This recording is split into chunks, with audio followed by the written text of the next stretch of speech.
Welcome everyone to Kate's Holistic Healing Show. Kate Pletcher, who is seated next to me, is the Kate of Kate's Holistic Healing. It's a show that brings to our attention wise people who have intriguing modalities to help us have better health and wellness. Now today we are doing something a little different. Today it is Kate herself who will be interviewed. My name is Laura Rose, and I have been interviewed on her show before, and now I will be the one conducting the interview. I'm a holistic practitioner myself, a vibrationalist, and the current president of NIAC Toastmasters. Today, I will be asking Kate Pletcher questions about herself and her book titled Journey into Knowledge, Over 20 Years of Answers from My Spirit Guides. This is Kate's Holistic Healing Show. Hello, Kate. Hello, Laura. Thank you very much for coming in today to interview me. And thank you for having me host this program for you today as well. Thank you. My first question for you is regarding your show. Please tell us what types of modalities you have brought to your show. Oh my, we have so many. The cornerstone of our practice is really hypnosis and meditation, but we also we've had people come on to do Tai Chi, Qigong, acupressure, physical therapy, life coach, cooking for wellness, and just a very wide range of hypnotists and hypnotherapists. Excellent. Now, when does it air? Oh, it airs, you can watch it every Monday at 2:30. I'm sorry, every other Monday at 2:30 on Manhattan Neighborhood Network, which is on Channel 57 in Manhattan. Now, I want to show viewers your book, Journey into Knowledge. Now, this is a beautiful cover. Can you tell us about it? Certainly. It's actually gardens in Holland, and the Dutch are really into flowers. So they're considered among some of the most beautiful gardens in the world. And the book is about finding your correct path. So I thought it was a beautiful picture of a path. Beautiful. Where can the audience get your book? Oh, well, the book's available at Barnes & Nobles and on Amazon and in some local bookstores in Manhattan and also upstate. Great. Well, let's just start here. Do you have spirit guides? Yes, I do. Did you have them when you were a child? I know now that I did. Ah. I did not know as a child. I know now that everyone has spirit guides with them at all times. But you weren't aware of them. Correct. Until earlier. Now that's very interesting because most people just assume to have a spirit guide or to know one, you have to be psychic or born a certain way and have that ability. But for you, according to your book, your life took a dramatic change around September 11th. Now, what type of work did you do before that fateful event? Well, I worked on Wall Street. I was a security analyst and I followed the banking sector. And I worked for about 20 years and I became the top in my field. And it was very exciting. My last job, I was a managing director of Sandler O'Neill, and they were located in the Two World Trade. And just about 2.5 weeks before that, I resigned. And 68 people in the trade center in my firm perished, including my secretary and assistant. So it was a very traumatic time. Just a few weeks before? Yes. Amazing. And I never would have gotten down from the 104th floor, so I know it saved my life. But I have lived a blessed life. Who were you after September 11th? Well, I was definitely a different person. After having spent so much time analyzing and presenting to people, I started looking more inward, and I've meditated since I was a teenager, and I got very sick. First I picked up multiple sclerosis, then I got cancer, and they just kept adding up, and now I've got about 50 different diseases. Your story, as I've understood, is about your journey from healing most of those things that you can function and exist and be, and it's such an incredible story, which is, I assume, why you've titled it Journey into Knowledge. Yes, Exactly. And it's also because in the book, what I do is I ask questions of my spirit guides, and I keep track of them. And I've taken, over the years, the best questions and answers and put them together into a book. What inspired you to write this book? Well, it's an intriguing question. I guess it goes back to when I first started working on Wall Street. I had to fly a lot, and I was petrified of flying. I was sure I was going to crash every time I got in a plane. So I went to see a hypnotherapist, and in one session, she put me into a trance and told me how to get over my fear of flying, and I was never afraid to fly again. And so I realized this was some pretty powerful medicine. And so I started meditating and doing self-hypnosis regularly ever since. And it's really done wonders for me. It's done wonders for my health and my life, and I recommend it to everyone. So hypnosis is one of the modalities I've read in your book that assisted you in discovering your spirit guides. Is that right? Yes, exactly. Was there others or other modalities? No, mostly the way to meet your spirit guides is through self-hypnosis or meditation. And is this a how to do that? I do tell you how to meditate. I recommend that it's best if you can go see a hypnotherapist or a hypnotist, because that way they can ease you into a trance and work through the issue that you want to address. And it's an extremely effective way of overcoming problems, making changes in your life you want to. Now, you are a hypnotist, is that right? I am a hypnotherapist as well. Yes. Is it that you were so amazed by what it did for you as a person that was your journey? Yes. Once I retired from Wall Street, then I spent about 12 years as a professional patient, being very sick. And then I went and I got my certification to be a hypnotherapist, and it just turned my life around. And it taught me all these different ways to self-heal with meditation and the aid of my spirit guides. So you were led this direction regardless, because you had to find a solution to your problems. Right. And it was a wonderful solution. It worked so well. And that's one of the things in the book. I mean, I believe in Western medicine, but I think that if you're sick, you should go see a doctor and follow the exercises in the book. That sounds like a good plan. I know from my own healing, I had severe back pain as a child, and I read everything in the library. Back then, before the internet, that's what we did. We went to the library to read. And I must have read, what are there, 19 shelves? But I was a freshman, and by the time I became a senior in high school, I read probably every book there to find my answer for how to heal myself. And like your book of Journey into Knowledge, is that it is self-healing. You learn to find that inner strength and let it go to a cellular level, and fix you. Now, is there a passage that you would like to read to share a little bit about the way that you communicate, so the audience has a better sense of your writing style? Certainly. There's actually a couple. One talks about death and dying, and the hypnotherapist asked, what happens the moment after Joy dies? And Joy was fighting cancer at the time. The guide said, the moment after she dies, the cells in her body very naturally and very slowly begin to die.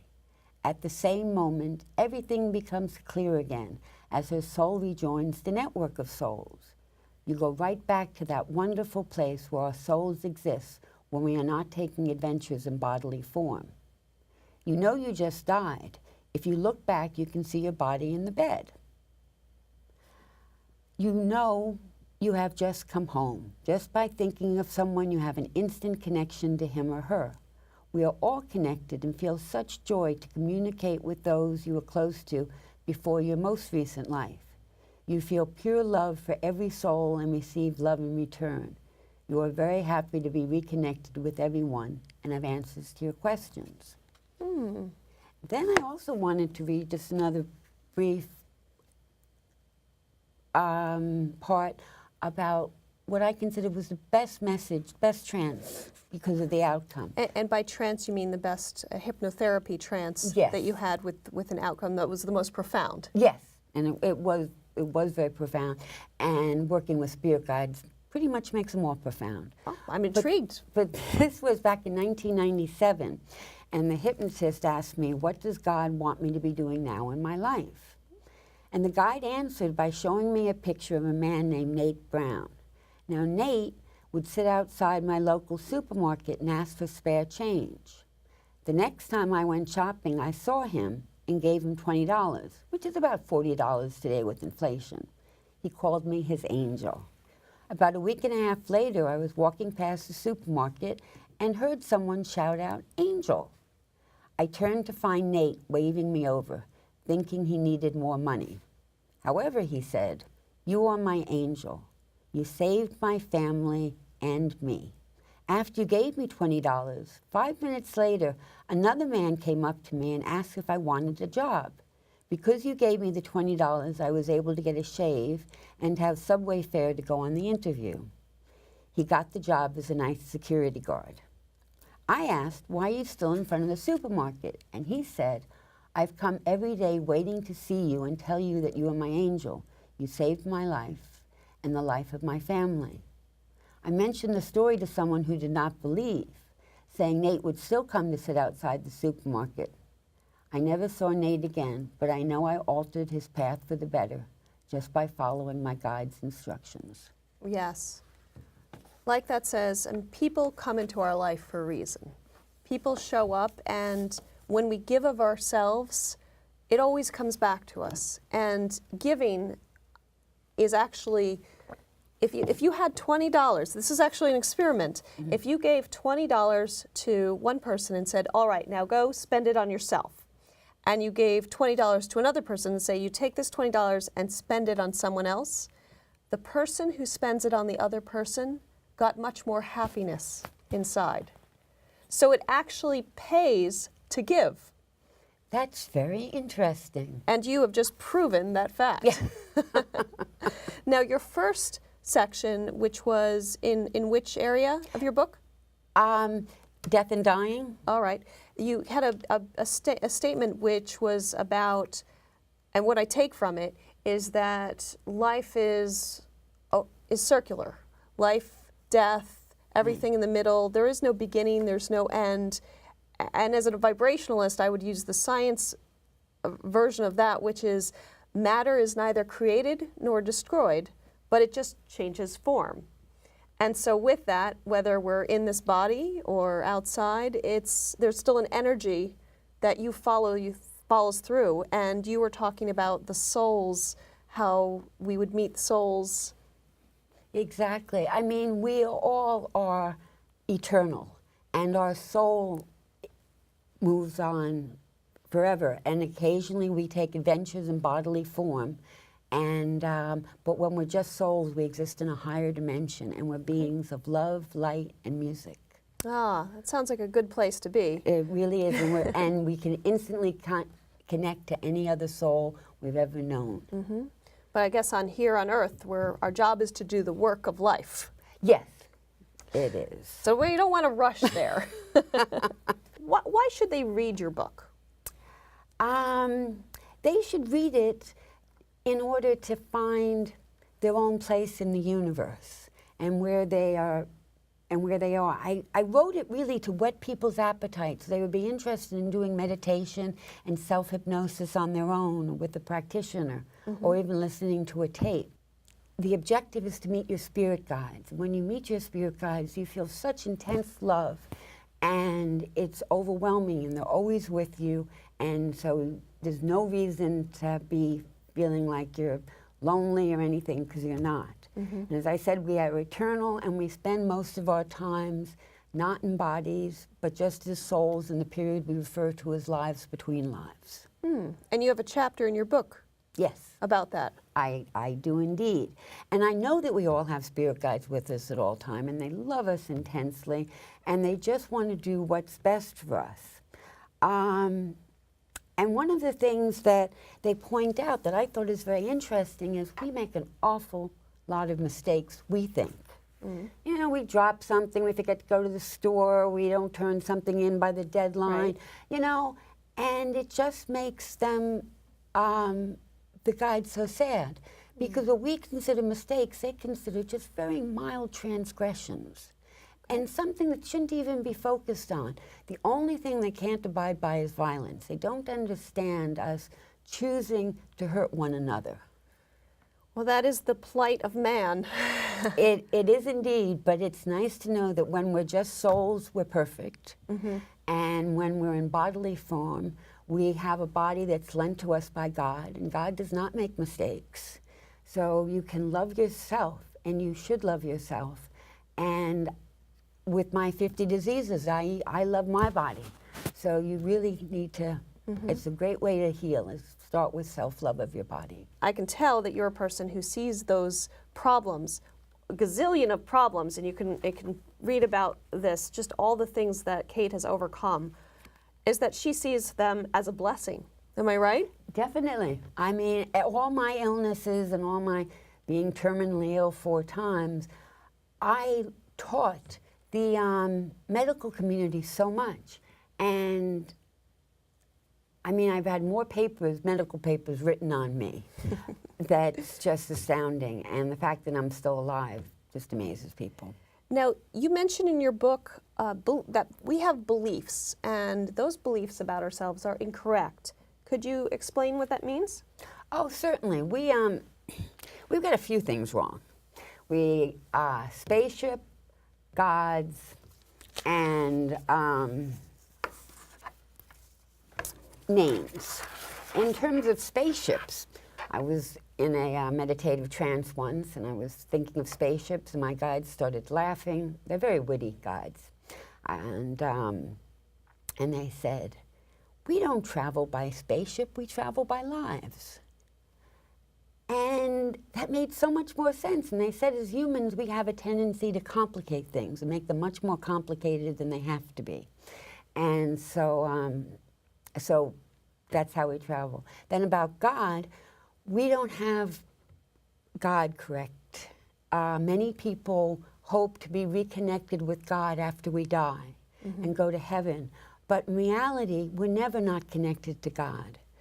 According to my guides, He is right beside us and in every single cell. In Christianity, it's called the Holy Spirit. The last thing we have wrong is names. I asked my guides if they believed in God. Good question. Yes, and I was astounded by the answer. They said the only people that believe in God speak English. Which made perfect sense, because you go to a foreign country and you ask someone if they believe in God, and they'll say something to you like, "I don't understand you." So the words are wrong. And I remember once I was in a very deep trance, and I heard this most beautiful music. It wasn't vocals or instrumentals, it was this wonderful sound. And years later, I was told that that was my name. That was the name of my soul. And that each of us have names that are melodies, and they travel with us. And there are infinite melodies, there are infinite number of souls. And so if I can't even imagine what God's name would sound like. But, you know, on some level, we all know this. But, and I do know that He prefers the Lord to God. But yes, so when I ask my guides their names, they tell me, but then they always laugh because, you know, they're just sort of made up names. Right. It's not a melody. You know, I'm really glad. I wasn't sure where you were going with spaceships, Kate, because I know you're a very grounded and scientific person. Yeah. And I'm glad, though, you explained that it's just like the name. We use words to package things so that we can grasp them, but it's about lives. We're souls, and that is a form of a spaceship. That's very well said. Yes, indeed. And with God, the beauty of the idea that it's not somewhere, it's not a up, it's not a down, Right. it's not a one source. It's the all in everything. Right. And I would use the words. It's the universal energy, the original source, the original energy force, Right. which is made up of everything, including our skin, or things in here. And you came across this lesson innately. And that's beautiful, because that's truth, because Right. it comes from within. But I also got most of the information I receive and put in the book is the information I get from my spirit guides. Yes, yes. But you were ready for it. Yes, That was the difference. I was, and I had been doing meditation, self-hypnosis for 30 years. Is there a website that complements your book, or that you would like to tell us about? Yes. People, if you're interested, aside from Journey into Knowledge, I have a bi-weekly television show, Kate's Holistic Healing, as we mentioned, and you can go onto YouTube, also under Kate's Holistic Healing, and you can see meditations as well as past episodes. And we've had on a number of hypnotists and hypnotherapists, and so you can watch those episodes, and they'll walk you through different meditative trances. And what other message would you like to give to the audience? Well, I guess that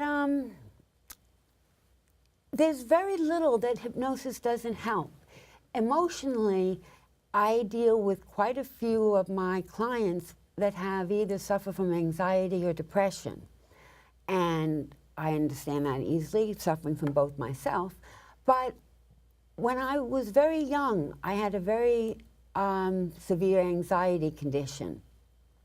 And when I got older, I sat down myself one day and I said, what is it that I'm afraid is going to happen to me? And I imagined that I was going to be attacked by a bunch of jungle cats and killed. And so I went to see a hypnotherapist, and she put me into a trance. And then she asked me to go back to that lifetime where this fear came from. And I did, and I found myself in this beautiful, lush valley. And in front of me, I was all alone, and there were no roads or buildings or anything. And just in front of me was this massive tiger. Oh, And my goodness. Yes, and I knew I was going to be attacked. So I took my hands, and I was trying to keep his jaw away from my throat. But all I got was hair, and it was very frustrating. And so then I died. And when you do past life regressions, it's very important to go to the death scene, because then you know that you've lived before, you've died, and now you will live again after you die. So it's very reassuring. And that story you just shared was actually in your book. Yes. And you can see the way that Kate communicates, very lyrical and very, very defined in the stories. So not only is the topic interesting, but the way that she describes it is as well. Thank you very much. Now, Kate, I'm aware that you have another book in the works. Can you tell us the title and a little about it? Certainly, yes. I finished my second book, and it's currently in the publication stage, and it should be out in the summer of 2017. And it's called Journey into Health. And I went through my 50 diseases, and I asked each of my spirit guides, how do you cure them? And then I had a chapter. And I go through, I've had stage 4 terminal cancer 3 separate times. And Once is enough. right. And now 2 of them are in complete remission, and 1 is managed.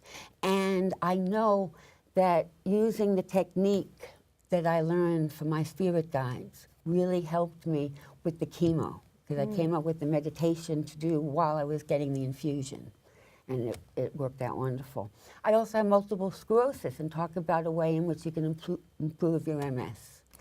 Well, Kate, you are, just being here today, you are a miracle of life, because you've taken a lot of the worst case scenarios, but call them blessings and learn from them.